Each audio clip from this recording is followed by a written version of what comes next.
유튜브 시청자님 안녕하십니까.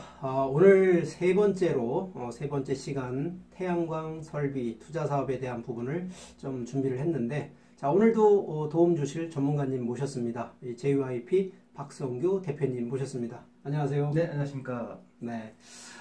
우리 지난 네. 두 번째 시간에는 실제 이 태양광 설비 투자 사업을 가지고 좀 성공한 이 그렇죠. 투자 사례에 대해서 한번 좀 짚어봤는데, 네. 자, 이번 시간에는 실제 그러면 뭐 투자도 투자지만 뭐 태양광 설비 사업이라는 게 결국은 토지를 기반으로 하지 않습니까? 그렇죠. 예. 그래서 혹시라도 개인 토지를 갖고 계신 분들이 네. 또 운영할 수 있는 방법이 좀 있지 않을까라고 생각을 해보는데, 그쪽 부분에 대한 생각은 어떠세요? 많은 우리 시청자님들께서 연락이 많이 오는 이 주된 고민에 대한 문제는 뭐였냐면, 제가 본인이 토지 갖고 계신 거예요. 그럼 이 토지에 지금으로서는 뭐 밭으로 활용하거나 아니면 논으로 활용을 하시고 아니면 그냥 놀리고 있는데, 네. 그럼 이 땅에도 태양광이 가능합니까? 음. 라는 질문을 가장 많이 받고 있습니다. 그러면 일단은 본인 토지 가지고도 가능하다. 결론은 그거죠. 가중하죠. 자, 그러면 제가 또 한번 좀 구체적인 질문을 좀 해드릴게요. 네, 네, 네. 자, 모든 토지가 가능합니까? 가능하지 않습니다. 그러면 좀 어떤 토지가 가능한가요? 자, 이해가 되실런지 모르겠는데요. 집을 지을 수 있는 땅보다 태양광을 지을 수 있는 땅이 찾기가 더 힘들다. 그래요. 네. 근데 조금 추상적인 내용인데, 예. 그래도 뭐 그냥 간단하게, 그럼 구체적으로 우리가 뭐 토지 같은 경우에는 지목이 있고 용도 지역이 있는데, 그렇죠. 뭐 간단하게 뭐 지목과 용도 지역으로 얘기한다 그러면 어떤 토지가 가장 유리할까요?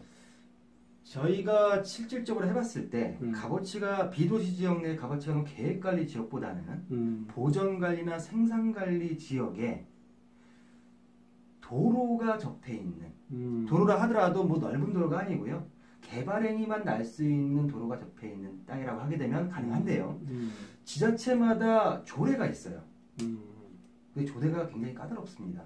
집들은 우리가 도로, 메인 도로에 가까이 있는 것이 좋잖아요. 그렇죠. 근데 이 태양광 시설 같은 경우에는 각 조례마다 일정 이격거리가 있습니다. 일단 그러면 뭐 조례를 꼭 좀 한번 살펴보셔야 되는데, 자, 일단 가능한 이 부지에 대해서는 개발이 가능한 부지여야 되는데, 뭐 워낙 뭐 용도 지역상으로 보면 뭐 계획관리 지역부터 해서 또 유망한 토지들이 많은데, 자, 그런 부분들은 가격이 좀 비싸서 그런 거겠죠? 일단 수익형 상품이기 때문에 가격이 토지 단가가 많이 나가는 것들은 접근하기가 좀 제가 볼 때는 지양하시는 게 낫고요.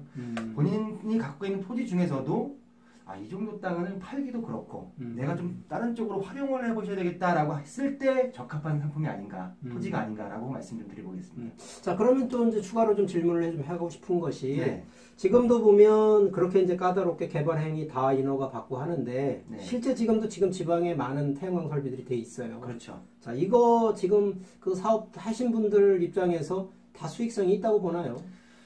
이분들 같은 경우에는 예전에 법제도가 좀 완화되어 있을 때, 네. 지금은 현 정부가 신재생 에너지에서 적극 민다 하더라도 각 환경단체나 뭐 등에서 많은 제약을 걸고 있기 때문에 지금 법이 좀 까다로워졌고요. 네. 실적으로 지금 예전에 지방에다가 태양광 발전을 하신 분들 같은 경우에는 쉽게 진입을 했고 또 진입을 하신 상태에서 많은 수익을 보시고 있기 때문에 그분들이 어떻게 보면 이 태양광 사업의 주된 메인들이 아닌가 라고 좀 말씀드릴 수가 있겠습니다.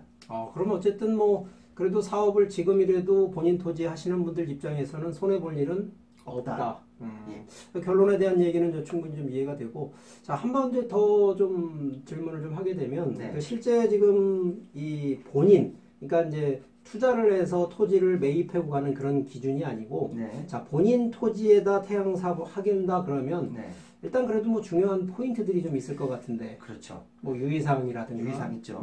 자, 본인 토지에다가 설치를 할 경우에 네. 이 토지 같은 경우에 발전 허가를 받아야 됩니다. 첫 번째가 발전 허가. 네네. 근데 이 발전 허가라는 게 우리가 건축을 할 때라도 종합 면허가 필요하잖아요. 자본금 네. 이상이. 네. 근데 지금 이 태양광 사업 같은 경우에도 본인 자본금이 최소 2억 원 정도가 있어야지 발전 허가에 대한 부분을 허가를 받을 수가 있습니다. 일단 자금력에선 2억 원 정도 그렇죠. 이상. 네. 또 개발행위로 허가를 받아야 되는데요. 네. 많은 분들이 개발행위 허가에서 다 좌절을 봐요. 아, 인허가가 결국은 어렵다는 얘기네요. 그렇죠. 또 민원도 굉장한 요즘 뭐 최근에 워낙 개발하다 보면 주변의 민원 문제 때문에 또 개발 허가가 안 나는 경우도 의외로 그렇죠. 많은데 결국은 이제 민원 해결도 이제 봐야 본 된다는 사업에 얘기고. 있어서의 가장 큰 필요성이 있는 요점이다라고 좀 말씀드릴 수 있습니다. 그리고 기본적으로요, 뭐 본인 토지 하는데 네. 뭐 기본적으로 이제 뭐 개발 인허가에 대한 문제긴 하겠지만 이 최소 단위 면적은 한 어느 정도 면적으로 보면 될까요? 기본적으로 소규모 100kW 미만의 토지 같은 태양광 발전 같은 경우에는 400평에서 500평 정도를 보시면 되고요. 예를 들어서 한 500kW 이상을 보신다고 하게 되면 최소 평수가 한 2,000평은 나와야지 그 용량에 있어서의 매전을 할 수가 있습니다. 일단 뭐 결론을 좀 그럼 정리해드리면 기본적으로 한 150W요?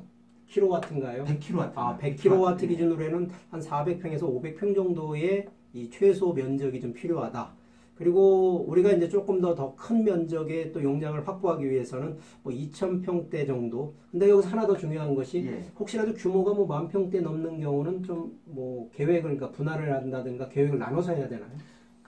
일단은 10,000평이 넘을 경우에 1.5평 넘게 되게 되면 그런 지자체 장의 허가가 아니라 산업통상부 장관의 도장을 받아야 됩니다. 그러니까 규모가 일정 이상 되면 그만큼 이제 또 허가 단계가 좀 높아진다는 그렇죠. 얘기죠. 지자체장도 있고 그 바로 위에 도지사급으로 다시 올라가야 되고 더 크다고 하게 되게 되면 산통부 장까지 올라가야 되기 때문에 일정 평수에서 허가를 빨리 받으려고 하게 되면 규모를 그 평수에 맞춰서 들어가는 게 중요하다.